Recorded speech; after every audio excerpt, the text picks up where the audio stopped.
नाज़रीन, अफ़गानिस्तान के हवाले से आप सुनते हैं कि वहाँ पर महज तालिबान की हैबत है, लेकिन शायद आप लोग ये नहीं जानते कि वहाँ पर एक और ऐसा शख्स था कि जिसकी हैबत से इवन तालिबान डरते थे, क्योंकि उस शख्स ने 10,000 तालिबान को जिंदा दफन कर दिया था।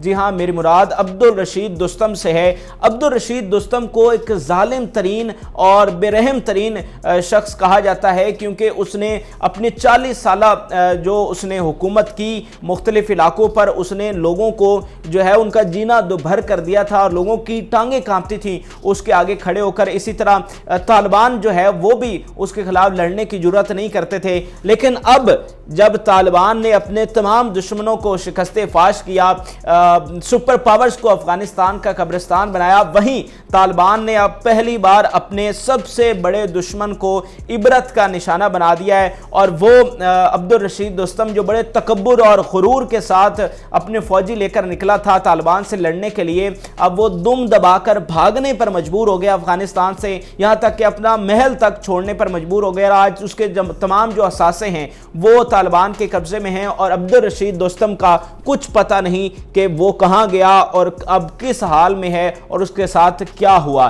तो आज की इस बहुत ही खास वीडियो में मैं आपको अब्दुल रशीद दोस्तम के हवाले से बताने वाला हूं। और सबसे पहले मैं आपको बताता हूं कि अब्दुल रशीद दोस्तम को तालिबान का सबसे बड़ा दुश्मन क्यों कहा जाता है और किस तरह उसने 10,000 तालिबान मुजाहिदीन को जिंदा दफन किया था। दरअसल ये 2001 की बात है। उस वक्त अमेरिका हमला कर चुका था अफगानिस्तान पर और ये जो अब्दुल रशीद दोस्तम है इसने यकायक जो है वो अमेरिका के साथ जाकर इल्हाक कर लिया था और इसने कहा था कि मैं आपको तालिबान ला कर देता हूँ। ये और इसका जो पता है, इस इल्हाक का तालिबान को कुछ पता नहीं था। उस वक्त तालिबान का एक गिरोह जो है वो कंधार सूबे में मौजूद था और ये उनके पास जाता है और उस वक्त वो जो तालिबान थे वो घेरे में आ चुके थे, चारों तरफ से जो फोर्सेस हैं उनको घेर चुकी थी। और ये तालिबान के पास जाता है और उन्हें कहता है कि मैं आपको यहाँ से निकालता हूँ और इसके लिए, इस गारंटी के लिए, यह बाकायदा तौर पर इसने कुरान पाक पर हाथ रखकर हलफ लिया था कि मैं आपके साथ किसी किस्म की कोई दो नंबरी नहीं करूँगा, क्योंकि ये उनका बड़ा पुराना दुश्मन था और तालिबान इस पर एतबार नहीं करते थे। लेकिन जब इसने कुरान पर हाथ रखा तो तालिबान इस पर यकीन करने पर मजबूर हुए। इसके अलावा उन्होंने ये भी सोचा कि एक तो हम हिसार में आ चुके हैं और दूसरा हमारे पास असलहा भी कम है, तो अगर ये शख्स हमें गारंटी दे रहा है तो फिर हमें हमारी बेहतरी इसी में है कि हम यहाँ से निकल जाएं और फिर किसी और मुकाम पर जाकर असलहा इकट्ठा करके फिर से जो है वो जंग का आगाज़ करें अमेरिका के खिलाफ।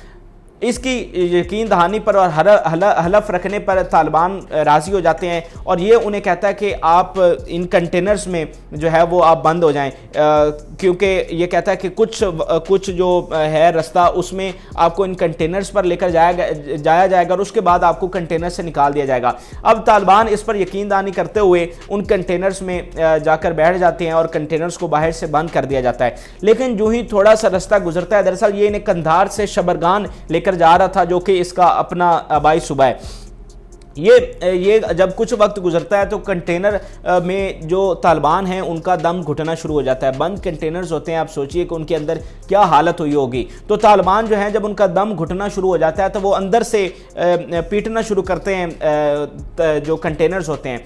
और जब इसका शोर बहुत ज़्यादा बढ़ जाता है तो ये अब्दुल रशीद दोस्तम क्या करता है कि ये कंटेनर्स रुकवाता है और बाहर से अपने जो इसके कमांडोज होते हैं उनको कहता है कि इन पर फायरिंग करो। तो ये जितने भी कंटेनर्स होते हैं उन पर फायरिंग करवा देता है। पहले तो कुछ लोग होते हैं, कुछ तालिबान होते हैं जो सफोकेशन की वजह से मर चुके होते हैं, फिर जो है ये ऊपर से फायरिंग करवाता है जिसमें जो है वो तालिबान की फिर हलाकत हो जाती है और उसके बाद ये उससे भी ज़्यादा जालमाना हरकत करता है। ये क्या करता है कि ये वहाँ पर दस्ते लैला एक कब्रिस्तान एक है वो सहरा, बड़ा ही मकबूल सहरा है, ये वहाँ पर अपने कंटेनर्स रुकवाता है और जो तालिबान जिंदा बचे होते हैं उनको बाहर निकालता है और फिर उन पर फायरिंग करवाता है और फिर जो बच जाते हैं उनको ये जिंदा दफन कर देता है। तालिबान कहते हैं कि हमारे 10,000 जो जंगजू थे उसको इसने इस तरह मारा और उनको फिर जिंदा दफन किया। लेकिन कुछ लोग कहते हैं कि इनकी तादाद जो है वो 2,000 के करीब थी, लेकिन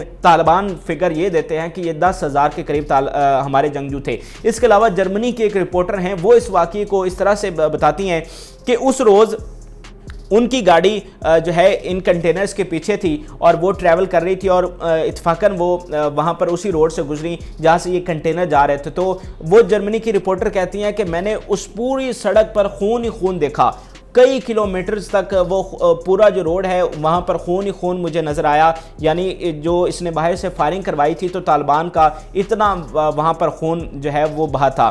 اب یہ تو وہ مقبول واقعہ ہے جس کی وجہ سے یہ طالبان کا سب سے بڑا دشمن بنا تھا, اور آج بھی طالبان جو ہے وہ اسے اپنا سب سے بڑا دشمن گردانتے ہیں. اور اب میں آپ کو اس کی تھوڑی سی اور ہسٹری بتاتا ہوں کہ یہ دراصل اتنا بے رحم اور ظالم کیوں کہلاتا ہے.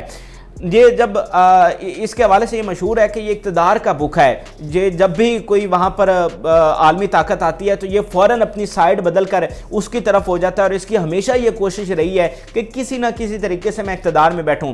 جب 80s میں سوویت یونین آیا تو اس نے یک اپنا جو ہے وہ سائیڈ چینج کی اور سوویت یونین کے ساتھ اس نے الحاق کر لیا, اور وہاں کے جو مجاہدین ہیں جو افغانی ہیں اس کے خلاف اس نے جنگ کی اور اس کو حکومتی عہدہ بھی دیا گیا. اور لیکن بہرحال مجاہدین نے بہت بری طرح شکست دی سوویت یونین کو, وہ تو وہاں سے نکل گیا, لیکن اس نے اپنا جو ایک نارتھ افغانستان ہے اس میں شبرغان اور 2-3 اور پروونسز تھے, وہاں پر اس نے اپنا کنٹرول قائم کر لیا جس میں احمد شاہ مسعود بھی تھے, اور وہاں پر جو ہے وہ اس کی حکومت جاری رہی. لیکن پھر طالبان کی حکومت آتی ہے, اور طالبان کی حکومت کے آخری سالوں میں تقریباً 99 یا 98 کے قریب اس کو ایک دفعہ بھاگنے پر بھی یہ مجبور ہوتا ہے اور یہ ترکی چلا جاتا ہے, لیکن پھر جو ہے وہ یہ واپس آ جاتا ہے. اور پھر جب امریکہ افغانستان پر حملہ کرتا ہے تو پھر یہ جو ہے وہ سائیڈ چینج کرتا ہے اور اقتدار کی خاطر امریکہ کے ساتھ ہاتھ ملا لیتا ہے. اور پھر یہ جو پچھلے 20 سال گزرے ہیں جب امریکہ یہاں پر رہا ہے تو یہ امریکہ کے ساتھ مل کر پھر افغانیوں کے خلاف خاص طور پر طالبان کے خلاف لڑتا رہا ہے, اور پھر اس نے کئی طالبان جو ہیں ان کو ہلاک کیا ہے. اور اس 20 سالوں میں اس نے بڑی ہی جو ہے بے رحمانہ طریقے سے جو ہے وہ کام کرتے ہوئے کئی لوگوں کو اس نے ہلاک کیا ہے. وہاں مقامی جو اس کا جو آبائی صوبہ ہے وہاں کے جو مقامی ہیں وہ اس سے بہت تنگ تھے, کیونکہ یہ بہت زیادہ جو ہے وہ ظالم تصور کیا جاتا ہے. اس کے علاوہ یہ 2014 سے 2020 تک یہ افغانستان کا وائس پریزیڈنٹ بھی رہ چکا ہے. 2014 میں جب اشرف غنی کی حکومت آئی تھی تو اس شخص کو جو ہے وہ وائس پریزیڈنٹ بنایا گیا تھا اشرف غنی کا. اس کے علاوہ یہ جو نیشنل آرمی ہے افغان حکومت کی اس کا مارشل بھی ہے. تو یہ کئی اہم عہدوں پر رہ چکا ہے, لیکن اس کی کوشش یہی ہوتی ہے کہ یہ ہر دفعہ جو ہے وہ اس پارٹی کے ساتھ جا کے ملے جو کہ جہاں سے اس کو اقتدار مل سکے. اسی لیے اسے نوٹوریس لیڈر کہا جاتا ہے. یہ بڑا ہی کلیور ہے, ایک طرف یہ ظالم ہے اور دوسری طرف یہ کلیور بھی ہے کہ یہ ایسی چالیں چلتا ہے کہ یہ نہ تو اخلاق دیکھتا ہے, نہ کوئی دائرے دیکھتا ہے, نہ کوئی اس کی حدود و قیود ہیں. یہ صرف اقتدار کا بھوکا ہے, اقتدار کے لیے اس کی ساری پالیسیز ہوتی ہیں.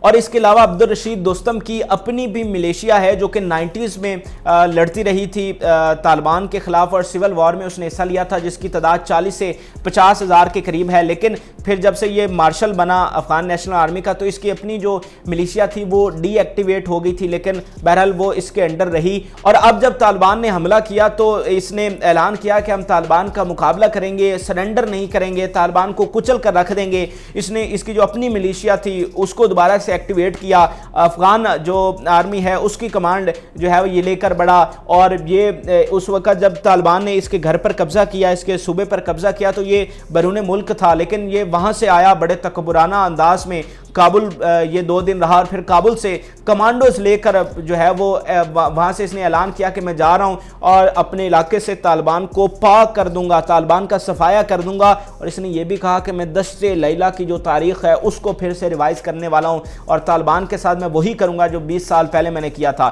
لیکن جب یہ وہاں پر آیا اور اس نے صورتحال دیکھی ہے تو اس کی جو ہے وہ ہوائیاں اڑ گئی ہیں, اور تقریباً یہ 2-3 دن اسی طرح رہا ہے فیلڈ میں اور دیکھتا رہا کہ کیا صورتحال ہے. لیکن اور جب اس کو پتہ چلا ہے کہ میری یہاں پر دال گلنے والی نہیں ہے اور اب میرا جو ہے وہ میرا اختتام ہو چکا ہے, تو اس نے اسی میں عافیت سمجھی کہ میں اب یہاں سے نکل جاؤں. اور دیکھیے کہ اس کی بے حسی دیکھیے کہ اس کا اپنا بیٹا جو ہے وہ طالبان کی قید میں جا چکا تھا, لیکن اس کے باوجود اس نے اتنی بڑی ملیشیا اور آرمی ہونے کے باوجود اپنے بیٹے کو نہیں چھڑوایا, وہاں پر لڑا نہیں اور دم دبا کر بھاگنے پر مجبور ہوا.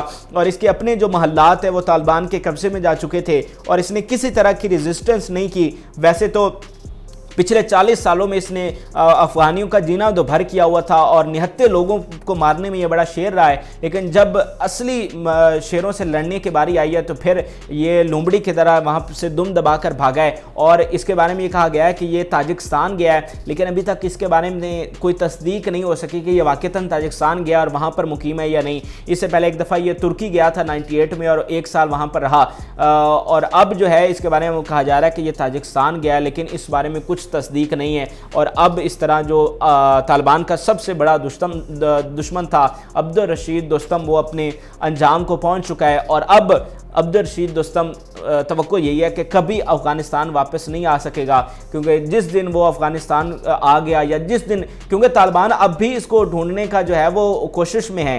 तालिबान ने वैसे आम माफ़ी का ऐलान किया, लेकिन ये एक शख्स है जिसके लिए उन्होंने माफ़ी नहीं दी।